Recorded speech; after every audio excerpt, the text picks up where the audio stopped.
Assalamualaikum warahmatullahi wabarakatuh. Sekarang kita akan memulai perkuliahan perilaku organisasi. Pada pertemuan kali ini, saya akan menjelaskan tentang emosi dan suasana hati.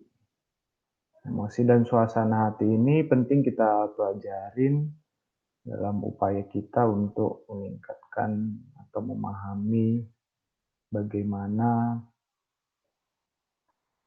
perasaan dari karyawan kita, kemudian kita berupaya untuk mengelolanya sehingga karyawan bisa menampilkan kinerja yang terbaik. Pada materi emosi dan suasana hati, ada beberapa submateri yang akan kita pelajari. Pertama, kita harus mengerti perbedaan tentang emosi dan suasana hati.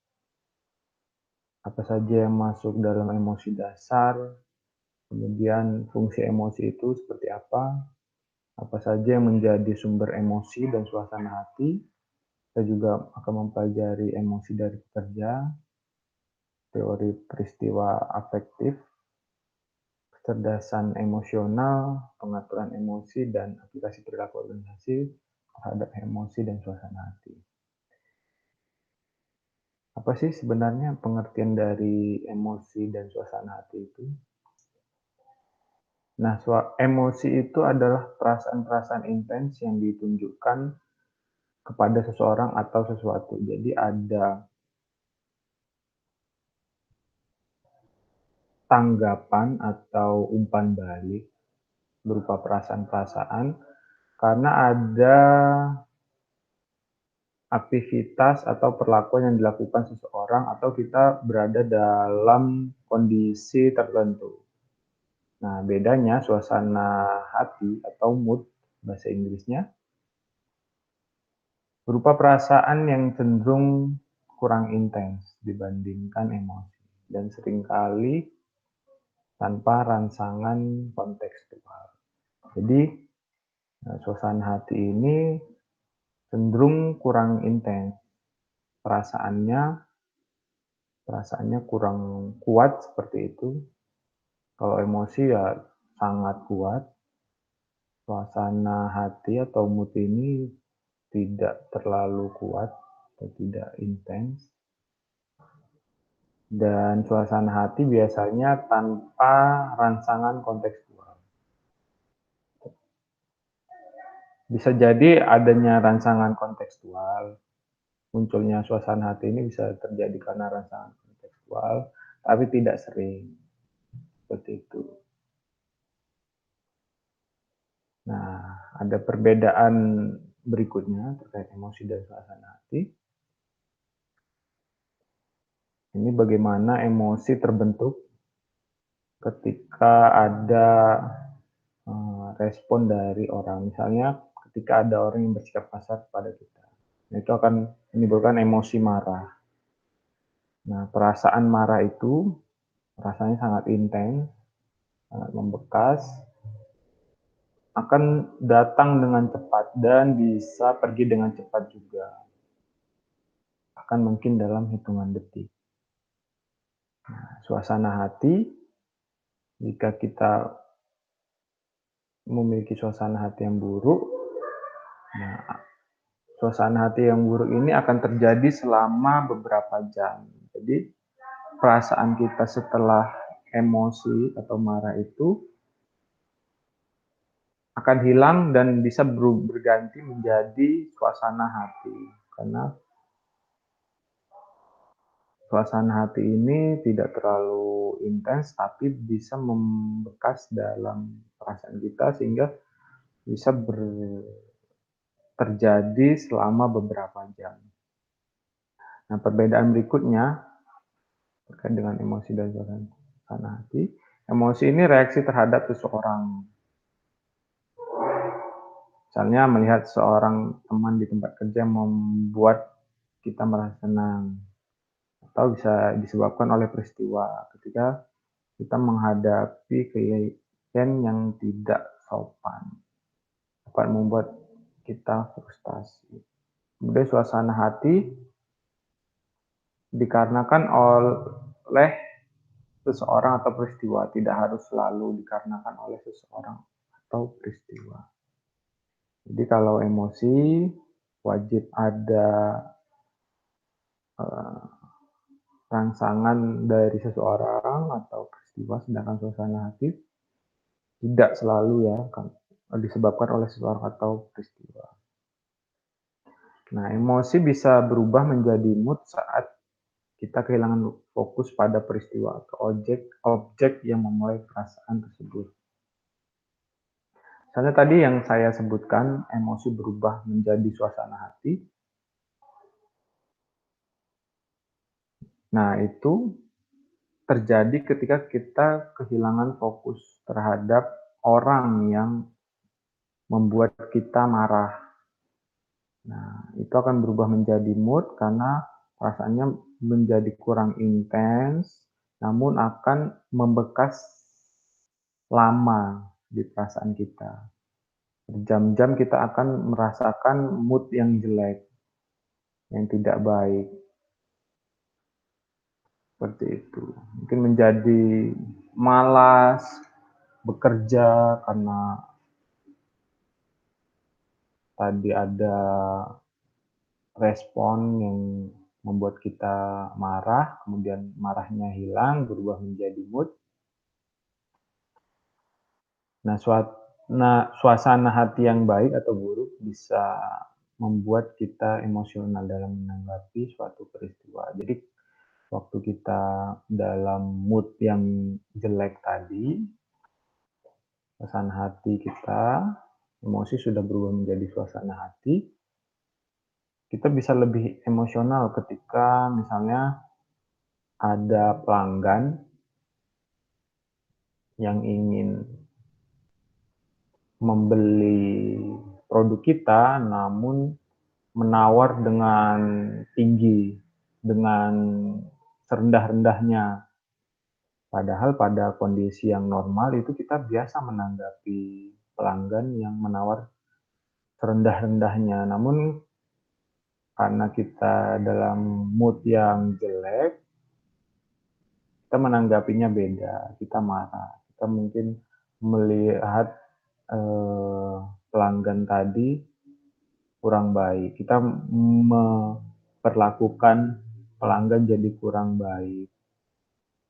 Kita jadi merasa lebih tertekan, padahal biasanya mungkin dalam kondisi biasa ketika kita tidak dalam suasana hati yang buruk, biasa menanggapi pelanggan yang seperti itu. Nah, emosi dasar, kita masuk ke emosi dasar. Emosi adalah reaksi terhadap seseorang. Misalnya kita merasa gembira ketika melihat seseorang, teman di tempat kerja. Kemudian kita akan merasa marah ketika berhadapan dengan klien yang bersikap kasar. Nah, kita menunjukkan emosi ketika merasa senang, marah, ataupun takut terhadap sesuatu. Emosi dapat berubah menjadi suasana hati ketika kita kehilangan fokus terhadap objek yang membuat kita marah tadi. Kemudian emosi cenderung lebih terungkap secara jelas dengan ekspresi wajah daripada suasana hati. Jadi ketika kita emosi itu langsung pada saat itu kita memberikan umpan balik sehingga terlihat dari ekspresi wajah, gerak-gerik kita, langsung pada saat kita menerima rangsangan yang tidak baik. Kita akan langsung cenderung lebih memperlihatkannya dari ekspresi wajah. Kalau suasana hati kita tidak langsung karena tadi kurang intens ya, sehingga kita masih bisa mencoba untuk menutup-nutupinya seperti itu. Nah, jenis-jenis emosi ada kemarahan, penghinaan, antusiasme, iri hati, ketakutan, frustasi, kecewaan, rasa malu, jijik, kebahagiaan, kebencian, cinta, kebanggaan, kegembiraan, dan lain-lain. Nah, suasana hati ada dibagi menjadi suasana hati positif, kemudian ada suasana hati negatif.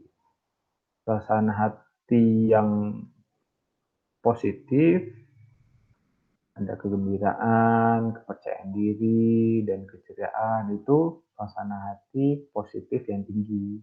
Kalau suasana hati yang positif tapi rendah, itu kebosanan, kelesuan, kelelahan. Kemudian ada suasana hati negatif. Pusatnya hati negatif itu kegugupan, stres, dan kecemasan.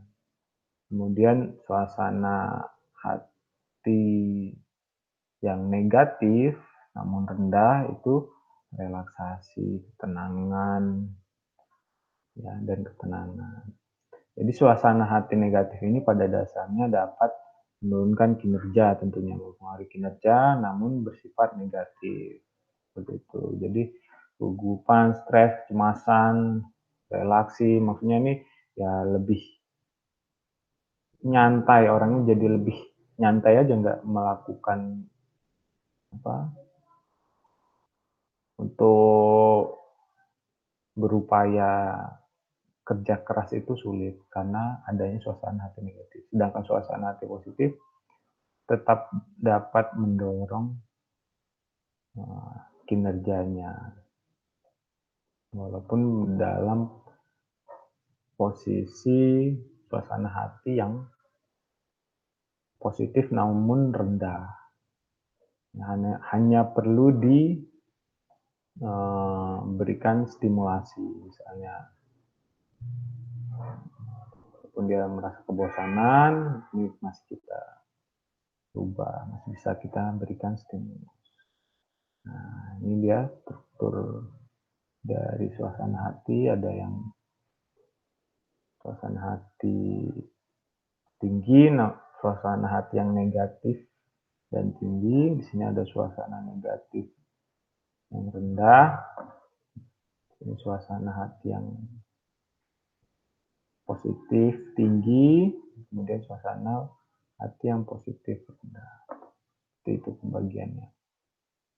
Nah, fungsi emosi dan suasana hati ini, mari kita lihat.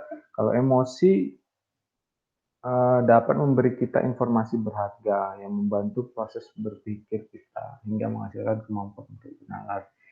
Jadi, emosi ini bisa kita manfaatkan untuk menghasilkan kemampuan untuk bernalar, ya. Jadi misalnya kita tidak menyukai sesuatu. Misalnya ketika ada nanti kita melihat contoh bahwa kita diperlakukan tidak baik oleh atasan. Dimarah-marahi misalnya dengan standar kerja tertentu. Maka mungkin ketika kita menjadi atasan, kita akan berpikir dua kali untuk memarahi karyawan. Karena kita tahu, misalnya dengan upaya memarah-marahi itu akan membuat kinerja kita menurun. Nah, itu akan membuat kita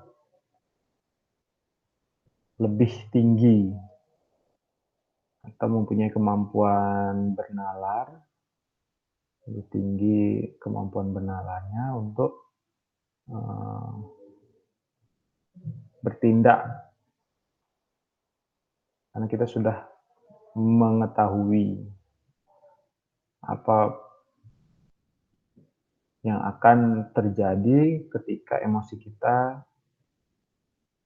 kita mendapatkan emosi yang buruk karena perlakuan tertentu yang buruk misalnya. Nah, sumber emosi dan suasana hati itu ada kepribadian. Kita sudah memiliki kepribadian tertentu, apakah memiliki kepribadian yang tenang, apakah memang sudah memiliki kepribadian yang arogan. Kemudian cuaca juga bisa mempengaruhi emosi dan suasana hati. Ketika cuacanya mendung, mungkin kita lebih kalem. Kalau cuacanya panas, kita lebih tidak tenang.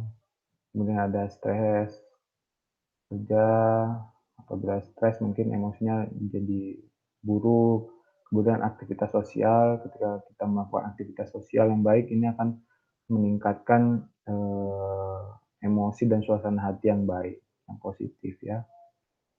Tidur juga bisa mempengaruhi emosi dan suasana. Kalau tidurnya cukup tentu kita merasa dalam posisi pikiran yang segar, siap untuk bekerja lagi. Olahraga juga mempengaruhi, olahraga yang cukup membuat kita sehat sehingga kita siap untuk menghadapi pekerjaan-pekerjaan. Kemudian usia ini terkait dengan pengalaman kita, bagaimana misalnya mendapatkan pengalaman yang banyak terkait emosi dan suasana hati, bisa jadi kita berpikir untuk tenang, bisa juga kita terbawa, eee, karena tadi berkumpul perasaan emosi dan suasana hati terbawa sampai tua. Nah, gender juga berpengaruh, misalnya orang menilai bahwa gender perempuan itu lebih emosional ya. Jadi ada misalnya pekerjaan, nah perempuan cenderung lebih emosional terhadap pekerjaan tersebut dibanding laki-laki yang lebih rasional menanggapinya. Nah, ini adalah contoh penelitian suasana hati kita berdasarkan hari dalam seminggu. Dapat dilihat suasana hati negatif itu di hari Senin akan tinggi ya. Kemudian akan menurun sampai hari kerja Sabtu.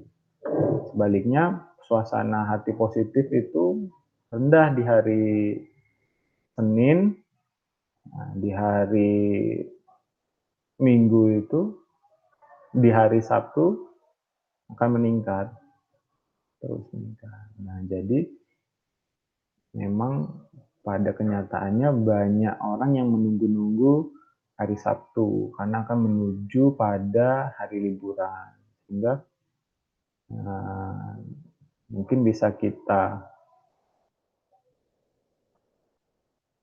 atur atau kita memanage bagaimana di perusahaan kita membuat setiap hari ini seperti hari Sabtu sehingga orang suasana hatinya positif seperti itu. Dari sini bisa kita lihat ya, orang lebih menyenangi, moodnya lebih baik, positif pada hari Sabtu, mendekati weekend. Nah, ini berdasarkan jam, suasana hati berdasarkan jam kerja ya. Karena kita mulai kerja di jam 9, kita lihat bahwa suasana hati yang negatif itu tinggi pada kita mulai bekerja, kemudian cenderung menurun sampai di tengah hari, kita sudah makan siang, kemudian naik lagi, namun relatif sedikit kenaikannya, kemudian menurun sampai jam 9 malam itu akan menurun lagi. Nah, sedangkan suasana hati positifnya jam 9 itu masih rendah.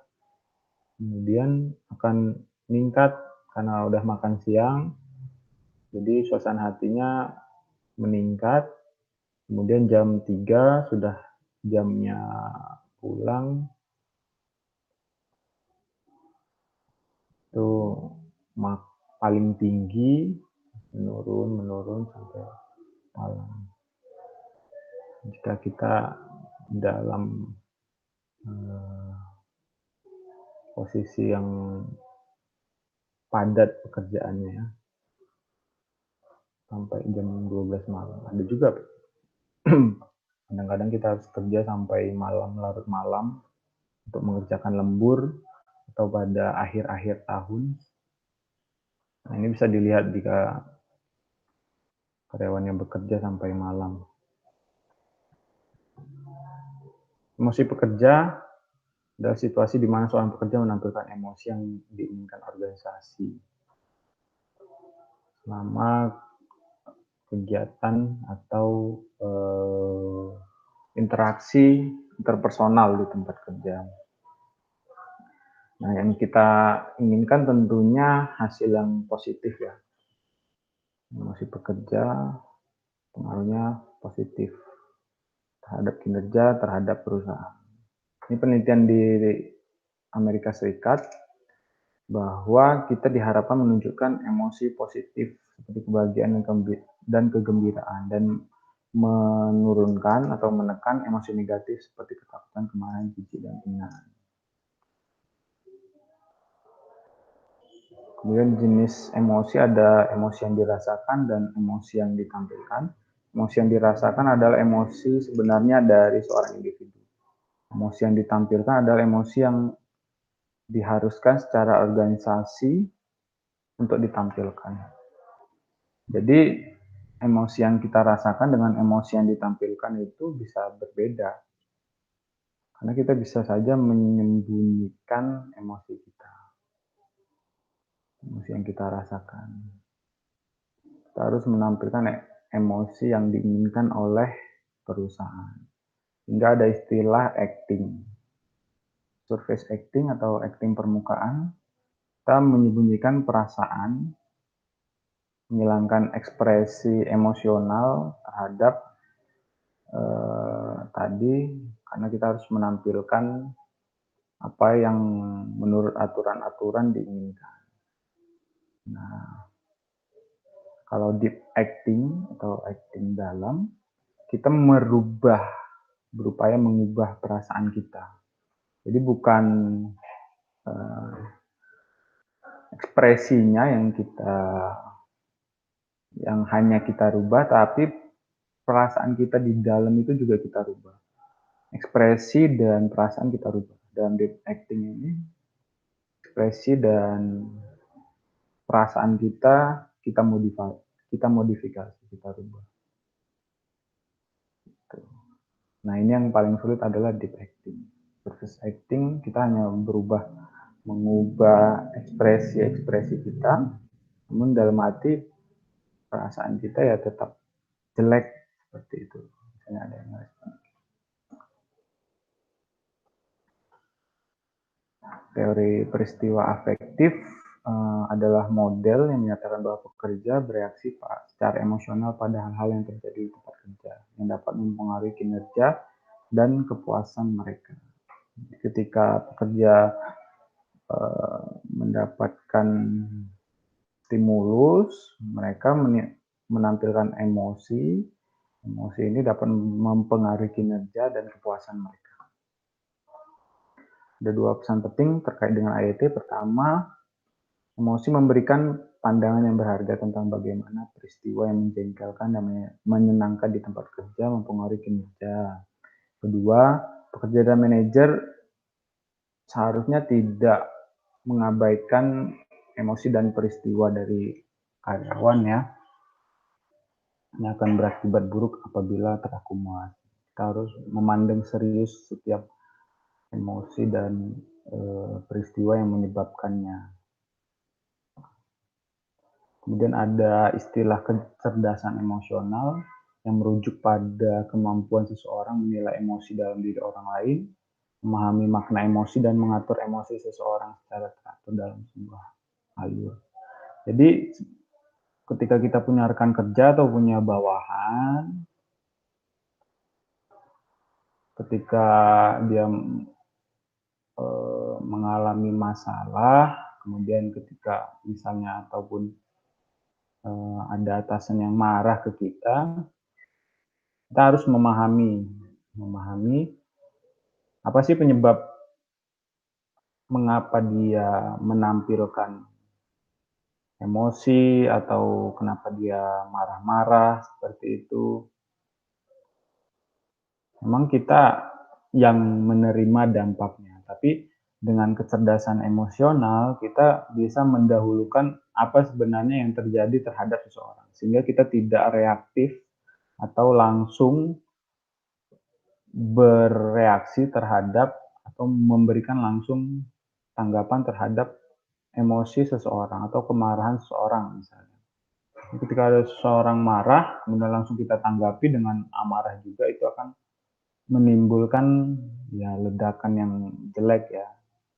Namun ketika orang marah-marah, kita menahan emosi kita terlebih dahulu, menilai seseorang, apa yang menyebabkannya, kita maknai emosinya, mengapa terjadi, kemudian lebih baiknya lagi kita menenangkannya, mengatur emosi seseorang, mengatur emosi negatif seseorang, membawanya ke perasaan positif misalnya.